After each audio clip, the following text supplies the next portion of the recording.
Today, we're tackling a topic that quite a few of you flagged for us. hmm It was sparked by that Brain Boost episode, The Magic of Learning a New Language. Right. You sent that our way. Exactly. And our mission today is pretty straightforward. Yeah.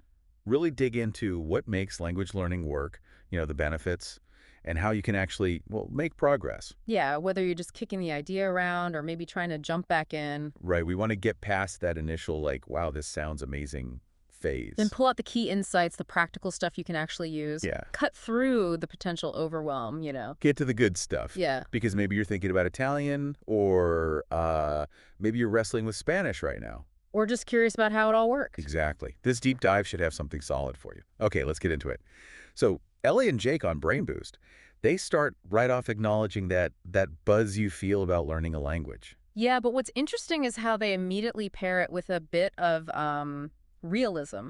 Right. They don't just paint this picture of effortless fluency. And why do you think that's important to hear that up front? Well, I think it just sets realistic expectations, doesn't it? Yeah. It's not all smooth sailing. There will be tough spots. Mm-hmm. And knowing that from the start makes it feel, I don't know, more doable, less intimidating. Makes sense. Then they share their own stories, which were quite different. Yeah, I found that really helpful. Ella with Spanish. Yeah. She started in school, like many of us, Mm-hmm. but it didn't really click until she started watching Spanish TV and, this seems key, actually talking with native speakers. That really highlights the difference, doesn't it, between, say, passive learning, memorizing rules, Yeah. and active engagement, like trying to follow a fast TV show or just, getting your point across to someone. Right. Her breakthrough was that real-world connection. What stands out for you there about that shift? For me, it's like the language stopped being this abstract thing, like a subject in school, and became a tool, Yeah.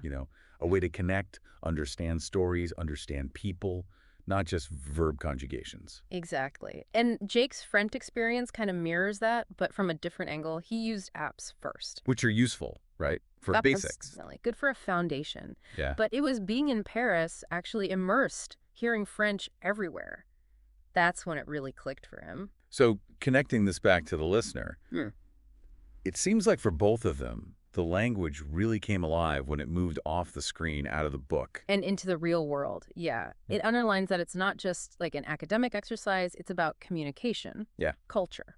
Have you ever had that kind of experience? Learning something new? Oh, sure. Trying to learn, say, coding from tutorials versus actually building something, failing, fixing it with others. It's that practical application. Yeah, that makes sense. It sounds Yeah. similar. So Brain Moves presents language learning as way more than just vocabulary. Mhm. It's about connecting with culture, stories, even humor.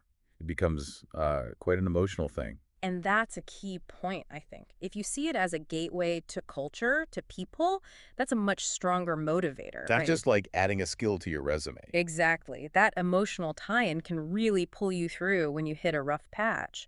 What cultures might motivate you personally? Good question. Something to think about. Now, for the brainy side of things, Ella and Jake did touch on the cognitive benefits. Right, the self-improvement angle They mentioned studies suggesting it can boost memory, sharpen problem solving, and creativity too, apparently. which is interesting. Yeah, the research there is pretty cool. Think about what your brain's doing. It's juggling different systems, new grammar, new words. Constantly switching back and forth. Exactly. It's like a serious mental workout. Builds cognitive flexibility, memory. It's not just knowing more words, it's training your brain. Yeah. Does that appeal? Oh, absolutely. Who doesn't want a bit of a mental upgrade? Yeah. Now, this next bit from Brain Boost is really encouraging, I think, especially if you feel like you've missed the boat. The age thing. Yeah, the myth that adults just can't learn languages like kids can. We've all heard that one, haven't we? It's so common and honestly quite discouraging. It can be. But Ella and Jay rightly point out that, okay, kids might absorb sounds more easily, maybe, but adults have their own strengths. Like what?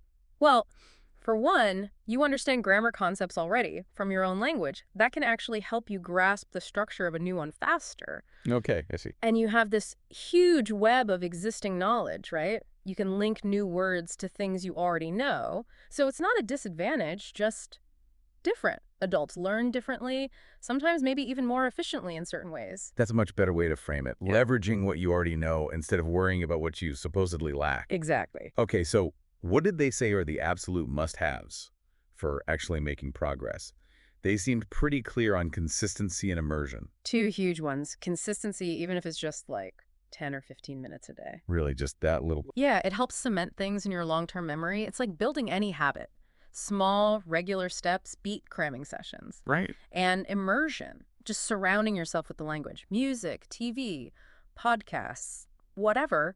It Yeah. gives you that constant input you need, helps you internalize the rhythm, the sounds. What kind of immersion do you think fits easily into, like, a normal busy life? Well, things like changing your phone language, maybe, or finding music you actually like in that language. Small tweaks. Okay, now let's talk about something that definitely holds people back, me included sometimes. The fear of mistakes.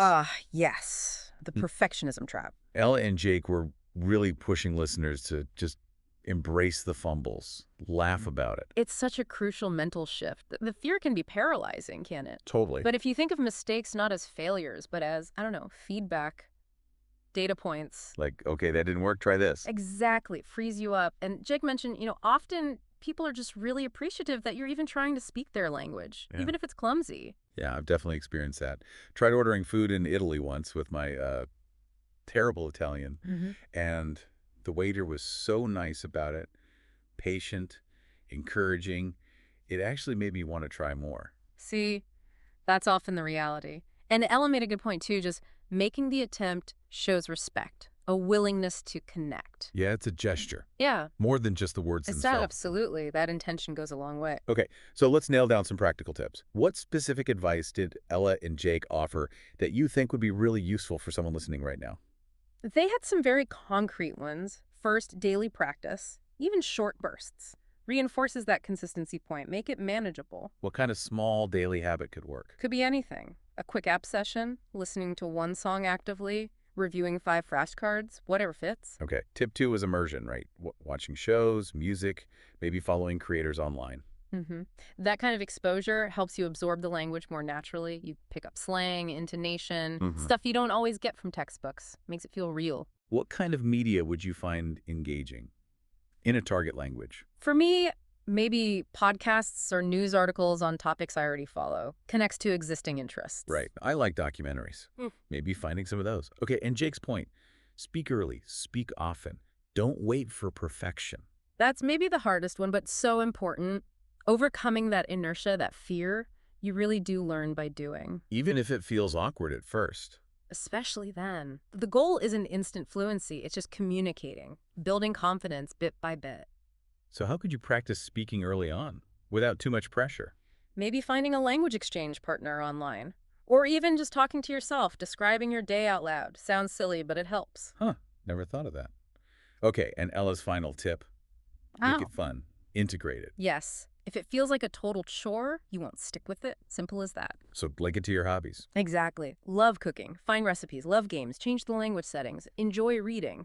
Find simple articles or kids' books. Make it enjoyable, make it sustainable. What hobbies could you weave language learning into? For me, travel is a big one. Learning key phrases for a trip is super motivating, makes the whole experience richer.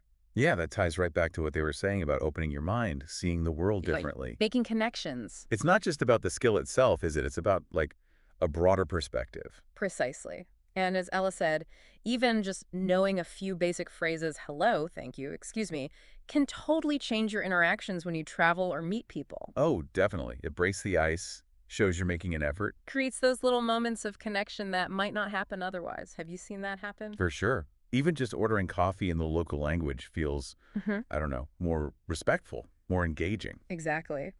So, wrapping up this deep dive into the Brain Boost episode, it feels like the core message for you, the listener, is pretty clear. Yeah, learning a language is definitely a journey. It takes work. But the rewards, cognitive, cultural, personal, significant, and it's probably more achievable than we sometimes think. Right. Break it down. Be consistent. Don't fear mistakes. And find ways to make it enjoyable for you. Okay, so here's a final thought to maybe chew on.